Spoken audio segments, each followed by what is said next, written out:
Bismillahirrahmanirrahim. Assalamualaikum warahmatullahi wabarakatuh. Saudara-saudara sekalian, terkait dengan yang saya bahas kemarin sebagai contoh pembentukan peraturan perundang-undangan itu, kita membahas tentang contoh perda sampah yang ada di Kabupaten Sidra. Nah, tiba masanya kita lanjutkan bahwa di dalam pembentukan peraturan perundangan itu, di dalam naskah akademik itu kita jumpai pasti yang terkait dengan evaluasi dan analisis peraturan perundang-undangan. Saudara-saudara sekalian, bahwa mengapa kemudian beberapa perda yang terjadi di beberapa daerah itu dibatalkan oleh dulu Mendagri, itu dikarenakan memang tidak memiliki suatu kajian yang matang terkait dengan mengevaluasi peraturan-peraturan yang terkait dengan perda tersebut. Misalnya kalau peraturan sampah mencoba untuk melahirkan suatu perda yang tidak berdasarkan pada ketentuan-ketentuan peraturan perundang-undangan di atasnya, sehingga kemudian itu tidak dapat diberlakukan, hanya kemudian dicabut karena bertentangan dengan aturan-aturan di atasnya. Nah, saudara-saudara sekalian, terkait dengan itu ada 3 hal yang perlu diantisipasi di dalam menganalisis aturan undang-undang atau di dalam suatu peraturan perundang-undangan itu. Kita harus lihat yang pertama adalah peraturan perundang-undangan itu dapat dikatakan bahwa bertentangan. Itu yang pertama kita lihat terjadi pertentangan, yang pertama disebut dengan pertentangan secara horizontal. Pertentangan secara horizontal itu adalah peraturan rancangan peraturan yang kita bikin itu ternyata tidak sudah diatur dalam perda yang ada. Jadi horizontal itu maksudnya selevel. Perda dibuat tapi sudah ada perdanya yang sama.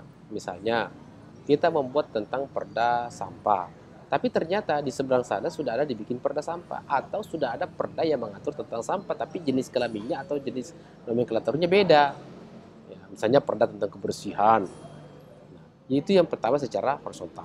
Perda kebersihan mengatur tentang sistem-sistem pengolahan manajemen pengolahan sampah. Kita buat lagi perda sampah. Nah, sama juga isinya. Nah, itu terjadi namanya pertentangan secara horizontal atau disebut dengan konflik horizontal. Itu bisa saja terjadi. Makanya kemudian membuat perda itu memang harus hati-hati melihat perda-perda yang sudah diterbitkan di daerah tersebut. Kemudian yang kedua, pertentangan yang selanjutnya itu pertentangan secara vertikal.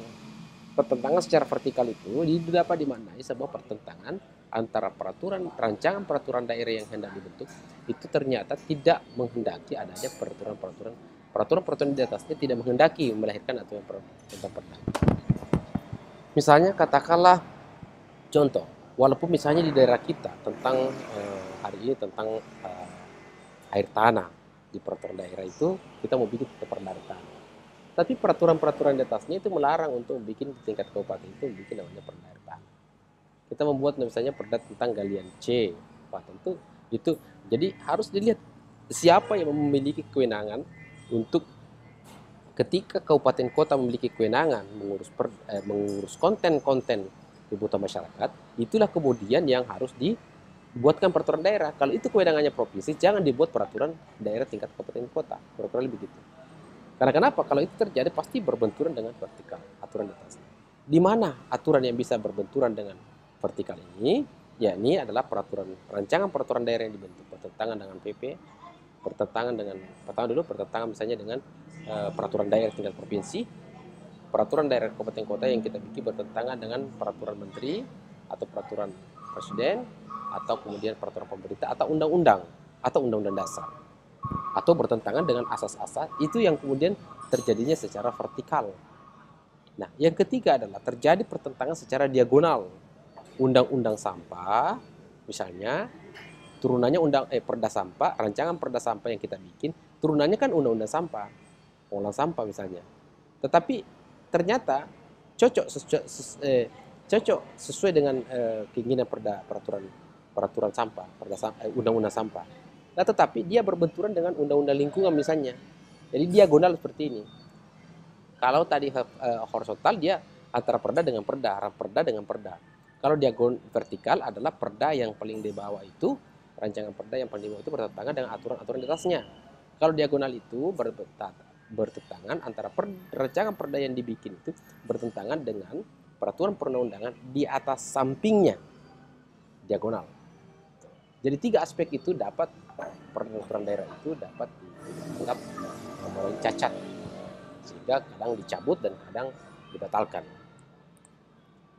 Nah, kalau terkait misalnya dengan analisis tadi yang saya pernah contohkan terkait dengan masalah, maka untuk kemudian supaya tidak terhindar kita terhindar dari terhindar dari terjadinya peraturan-peraturan yang berkonflik norma tadi itu, maka kita harus lihat secara vertikal. Yang pertama kita urai dulu, misalnya rancangan perda Sampang ini yang kita saya jadikan contoh. Yang mana kita harus lihat, tentu kita melihat tentang kewenangan pemerintah daerah. Undang-undang dasar menghendaki adanya kewenangan daerah. Tapi ini secara literal seperti ini, hanya secara tidak begitu tekstual yang mengatakan terkait dengan adanya kebolehan untuk itu. Mari kita lihat. Kita harus melihat undang-undang bahwa mengatakan pemerintah daerah berhak menetapkan peraturan daerah dan peraturan-peraturan lain untuk melaksanakan otonomi dan luasnya. Artinya bahwa kalau kita membuat peraturan daerah itu tidak mengapa. Mengapa? Karena ada undang-undang yang mengatakannya. Boleh, berhak. Itu haknya daerah untuk membuat peraturan di tingkat daerah. Undang-undang dasar mengatakan begitu. Oke, berarti secara umum boleh membuat perda. Nah, apalagi karena ceritanya ini kita mengusung tentang perda sampah.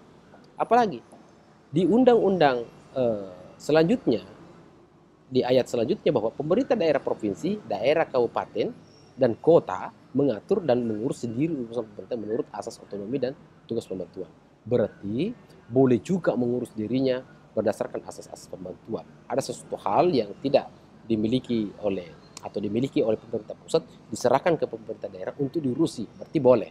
Berarti perda tadi boleh di pasal 6, terus kemudian di pasal 18 misalnya ayat 2 itu memberikan lagi ruang untuk kemudian di pasal 18 tadi yang pertama, kemudian di pasal 18 ayat 2 ayat dengan ayat 2 itu boleh. Berarti kita turun lagi kalau begitu, supaya jangan sampai kita bikin ini ternyata aturan di atasnya itu tidak menghendaki.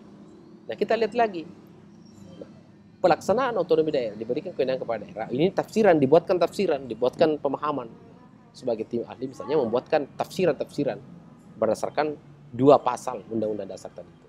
Dan diturunkan lagi, ternyata di pasal 18 ayat 5 itu mengatakan pemerintah daerah menjalankan otonomi seluas-luasnya kecuali urusan pemerintah yang oleh undang-undang ditentukan sebagai urusan pemerintah.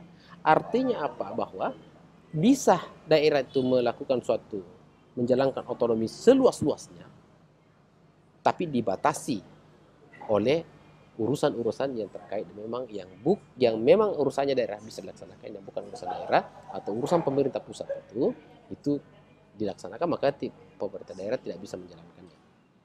Nah, selanjutnya adalah dasar hukum kita membutuhkan peraturan daerah. Nah, ini semua ini dinarasikan lagi, saudara-saudara. Kalau sudah begitu, kita narasikan merupakan undang-undang sebagai ahli. Kemudian kita turun lagi, kita lanjut lagi menarasikan sejauh Anda punya pikiran, narasikan.